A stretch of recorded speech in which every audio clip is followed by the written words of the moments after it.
Во услови на зголемена понуда и намалена побарувачка, сточарите пролетова се принудени да ги намалат цените на јагнињата и јарињата.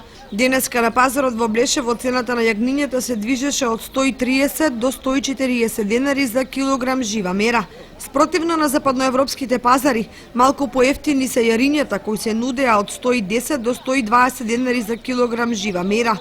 Оние што се ценкаат до крај, цената може да ја симнати на 100 денари за кило.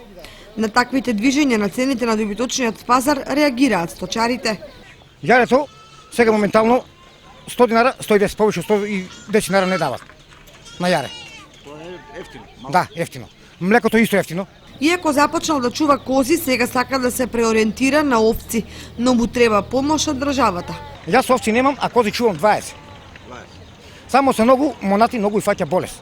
И од тоа сакам да се откинам, боле да земам овци, ама и државата да не финансира да ни даде кредит да земам овци. Јас сам 60 години сакам да земам овци, да ни даде кредит, повеќе да ни даде да купам јас 100 зрна овци да чувам, а коза не пожелам никој да чува за коза, да. Фане ја болест и одма кине.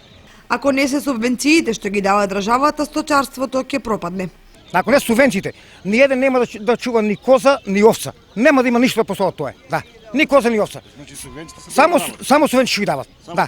Ако се укинат субвенциите, значи нема од стока да постои ништо. Не се исплати. Да, не се плати.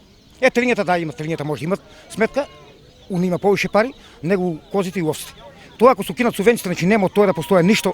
Во овој период од годината вообичаен пат на цените се бележи и кај крупниот добиток.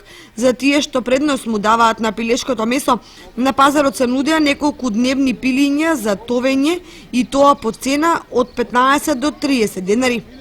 Инаку поради топлото и спарно време, сточарите и трговците брзаа порано да го завршат пазарот и да си